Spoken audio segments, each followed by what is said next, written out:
ऐसी बाणी बोलिए मन का आपा खोए, अपना तन शीतल करें औरन को सुख होए। आइए अब हम इसके संदर्भ, प्रसंग और व्याख्या को समझते हैं। संदर्भ हम इस प्रकार से लिखेंगे। प्रस्तुत पद्यांश या दोहा हमारी पाठ्यपुस्तक स्पर्श भाग 2 के साखी नामक पाठ से लिया गया है। इसके रचयिता भक्तिकाल के महान कवि कबीरदास जी हैं। इस दोहे का प्रसंग हम इस प्रकार लिखेंगे। इस दोहे में कबीरदास जी ने वाणी अर्थात भाषा के महत्व पर प्रकाश डाला है। आइए अब इस दोहे की व्याख्या और शब्दार्थ को समझते हैं। कबीरदास जी कहते हैं कि इंसान को ऐसी भाषा बोलनी चाहिए जिसमें कि अहंकार का भाव न हो। ऐसी वाणी बोलने से अपने तन को भी शांति प्राप्त होती है और सुनने वाले को भी सुख की प्राप्ति होती है। यहाँ पर आपा का तात्पर्य है अहंकार से और शीतल का अर्थ है शांति प्रदान करने वाला। कस्तूरी कुंडल बसे मृग ढूंढे बन माही, ऐसे घटी घटी राम हैं दुनिया देखे नाही। इसकी व्याख्या इस प्रकार से होगी। कबीरदास जी ईश्वर की महत्ता बताते हुए कहते हैं कि कस्तूरी हिरण की नाभि में होती है, लेकिन इसका ज्ञान हिरण को नहीं होता है, जिस कारण वह उसे जंगल में ढूंढता फिरता रहता है। ठीक इसी प्रकार से ईश्वर भी प्रत्येक मनुष्य के हृदय में रहता है, किंतु मनुष्य इसे नहीं देख पाता है। वह ईश्वर को मंदिर, मस्जिद, गिरजाघर आदि तीर्थ स्थानों में ढूंढता रहता है।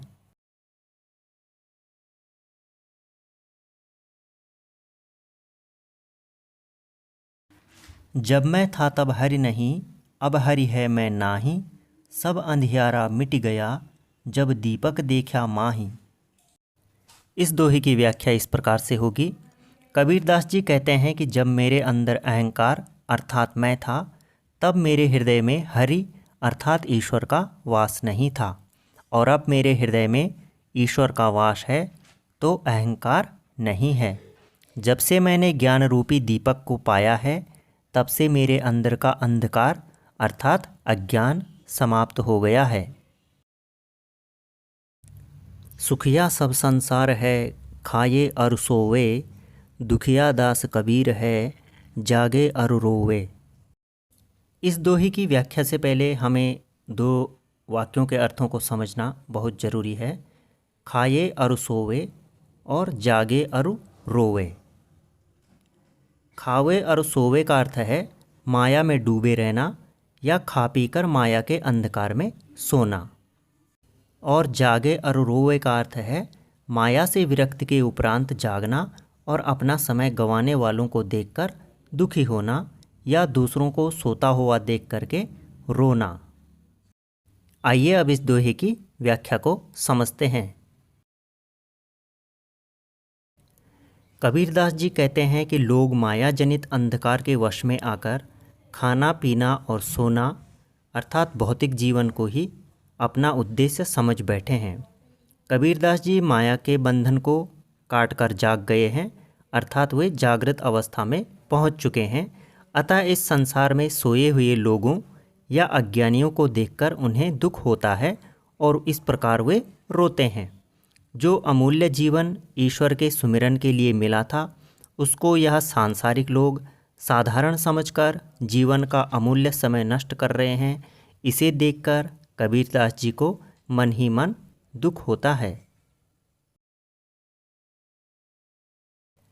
विरह भुवंगम तन बसे मंत्र न लागे कोई, राम वियोगी ना जीवे जीवे तो बौरा होई।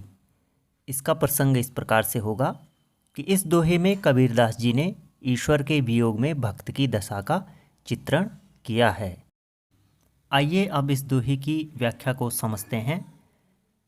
कबीरदास जी कहते हैं कि जब मनुष्य के मन में अपनों से बिछड़ने की पीड़ा सांप बनकर लौटने लगती है, तो उस पर न कोई मंत्र असर करता है और न ही कोई दवा अर्थात औषधि असर करती है।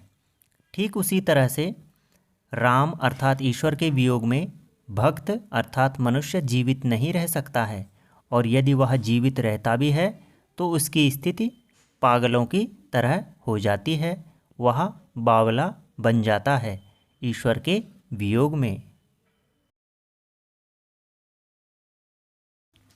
निंदक नेड़ा राखिए आंगन कुटी बंधाई, बिन साबण पानी बिना निर्मल करे सुभाई। आइए अब इस दोहे की व्याख्या को समझते हैं।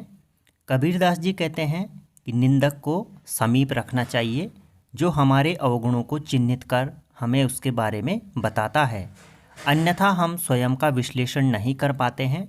यह मानव का मूल स्वभाव है कि वह दूसरों की कमियों को तो देख सकता है, किंतु स्वयं के द्वारा किए गए अच्छे बुरे प्रत्येक कार्य की पैरवी करता है। हमारा अहम अर्थात हमारा अहंकार हमें हमारे दुर्गुणों को देखने नहीं देता है। कबीरदास जी कहते हैं कि चाहे निंदक के लिए घर के सामने कुटिया बनानी पड़े, फिर भी उसको साथ रखना चाहिए, क्योंकि निंदा करने वाला बिना पानी और साबुन के हमारे स्वभाव को निर्मल और स्वच्छ कर देता है। पोथी पढ़ पढ़ जग मुआ, पंडित भया न कोई, एकै आशिर पीवका, पढ़े सुपंडित होई। आइए अब इस दोहे की व्याख्या को देखते हैं। कबीरदास जी कहते हैं कि पुस्तकें पढ़ पढ़ करके संसार में कितने ही लोग मृत्यु के द्वार पर पहुंच गए हैं, पर सभी पंडित अर्थात ज्ञानी न हो सके।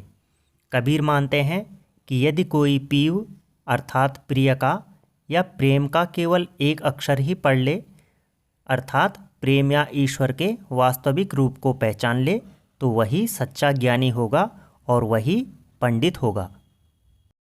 इस दोहे में कबीरदास जी कोरे ज्ञान का खंडन करते हैं, जो कि केवल रटा हुआ हो, जबकि कबीरदास जी का कहना है कि अनुभवजन्य ज्ञान ही मानव की मुक्ति का मार्ग प्रशस्त करता है। हम घर जाल्यां आपना, लिया मुराड़ा हाथी, अब घर जालों तास का, जे चले हमारे साथी। इस दोहे की व्याख्या इस प्रकार से होगी। कबीरदास जी कहते हैं कि उन्होंने अपने अंधकार रूपी घर अर्थात विषय, विकार, माया और अहंकार को अपने हाथों से ज्ञान की मशाल, जिसे कि हम मुराड़ा भी कह सकते हैं, से जला दिया है, और अब जो भी मेरे साथ चलना चाहे मैं उसका भी घर, विषय वासना मोह माया का घर जला दूंगा। यहाँ पर कबीरदास जी स्पष्ट करते हैं कि ईश्वर की साधना में जो सबसे बड़े बाधक हैं विषय, विकार, मोह, माया, इन्हें जब तक समाप्त नहीं किया जाता है तब तक कोई भी ईश्वर की पहचान नहीं कर सकता है। सद्गुरु अपने ज्ञान की अग्नि से ये विषय वासनाएं समाप्त कर देते हैं। अतः जिसे भी ज्ञान की प्राप्ति करनी हो उसे इनके घर को जलाना ही होगा। दोस्तों, अगर आप इस चैनल पर नए हैं तो चैनल को ज़रूर सब्सक्राइब कीजिएगा, और इसी तरह की ज्ञानवर्धक जानकारी आपको इस चैनल पर मिलती रहेगी। आपने ब्लॉग देखा, इसके लिए आपका बहुत